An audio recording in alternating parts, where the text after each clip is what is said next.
ተውሂድን ለማድረስ ተውሂድን ተውሂድ ለዚህ ቦታ ነው። ሰው ተውሂድን እንዲጸየፍ አቂዳን እንዲሳቀቅ ይሄ ግሩፕ ብሎ እንዲጸየፈው ምክንያት ሆነን አለፈ። ስነ ምግባር ጎደለ። ማ ሀከዛ ያ ሰዕዱ ትውረዱል ኢብል ግመሎቹ እኮ እንዲህ አይደለም ወደ ወንዝ የሚወርዱት። አወራረድ እኮ አላቸው፣ አነጋገር እኮ አለው። ሰው ጥሪህ እንዲቀበል ተውሂድህን አቂዳህን አቀራረብ እኮ አለ።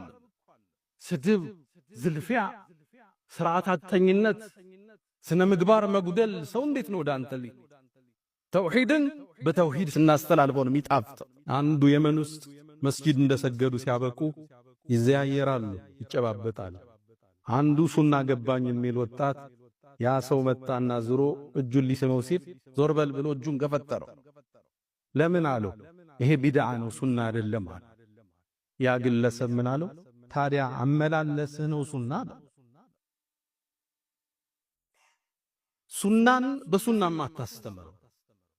ተውሂድን ለምን ነው ተውሂድ እያልክ የምታስተምረው? አቀራረብ አለው ወንድሞች። የሰው ልጆች ለኩራት የቀረቡ ናቸው። በስርዓት ካልቀረብካቸው፣ በልስላሴ ካልቀረብካቸው ለንፈዱ ምን ሐውሊክ ነው ያለው አላህ። ለኛ አይደለም ለነብዩ አለይሂ ሰላቱ ወሰላም ወለው ኩንተ አላቸው ብትሆን ኑሮ ፈዘን ገሊዘል ቀልብ ግርጭርጭ ልበ ደረቅ ብትሆን አላቸው ለነብዩ መሐመድ ምን አላቸው? ለንፈዱ ምን ሐውሊክ ከዙሪያ ይበተኑ ሰሐቦቹ ነበር። አሁንም አናለባብስም። የተቀበሩበት ቦታ ሙስሊሙ ህዝብ ዘንድ መከፋፈልን የፈጠረ አሁንም ዑለማው መጅሊሱ ከቤተሰብ ጋር በመነጋገር ልባት ቢሰጠው የሚገባ ጉዳይ። ይሄን አናለባብስ። ትውልድ ሲጠባ ዝም ብለናል። እንወዳለን፣ እናከብራቸዋለን። እሳቸው የምንፈልገው የሙስሊሙ መቃብር ውስጥ ተቀብረው ስንገባ ለአባታችን ዱዓ ማድረግን ነው እኛ የምንፈልግ። ይሄ መታረም ይኖርበታል። ኢትዮጵያ ለኛ አገር አይደለችም፣ ሃይማኖት ነች። የቢላል ምድር ነች፣ የነጃሽ አፈር ነች፣ የኡሙ አይመን ሀገር ነች። በነቢዩ አለይሂ ሰላቱ ወሰላም አንደበት አርዱ ሲድቅ የእውነት ምድር ተብላለች። ፊሃ መሊኩ ላ ዩዝለሙ ዐንደሁ አሐድ እሷ ውስጥ ንጉሥ አለ፣ ማንም አይበደልበት። ኮታችን ፍትህ ነው፣ ቲሸርታችን ሲድቅ እውነት ነው። ለኛ ሃይማኖት ነች ኢትዮጵያ። እችን የነብዩን አደራ መጠበቅ ግዴታችን ነው። ወሬ ስንሰማ ነብዩ አለይሂ ሰላቱ ወሰላም እንዳሉት ከፋ بالمرء كذبا ان يحدث بكل ما سمع ለአንድ ሰው ከውሸት በኩል ይበቃዋል የሰማውን ማስተጋባት። ሳታጣራ ሳታበጥር መረጃው ከምንጩ ሳትወስድ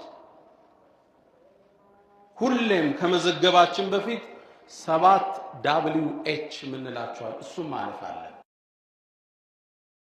እነዚህ ዛሬ ወሃቢ ሰለፊ ያሉ የሚያቧድኑ ሌላ እምነት የመጡ ሰዎች እነሱ ናቸው።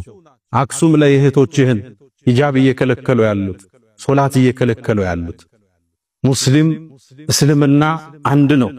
ኢትዮጵያ ውስጥ ያለ እስልምና ባረግነው ጥናት ከሌላ ሀገር ያለው እስልምና ጋር አንድ አይደለም። ሱፊዩና ሰለፊዩ መሃል ያለው ልዩነት ቅርንጫፋዊ አሊያም ፍቅሃዊ አህካሞች ናቸው። ከሁለቱም ጥርዝ የረገጠ ይኖራል። በሱፊያ ስም ቀብር ውስጥ የሚያመልክ ጠንቋይ ጋር መሄድ ይኖራል። ይሄ ሱፊያውን አይወክልም።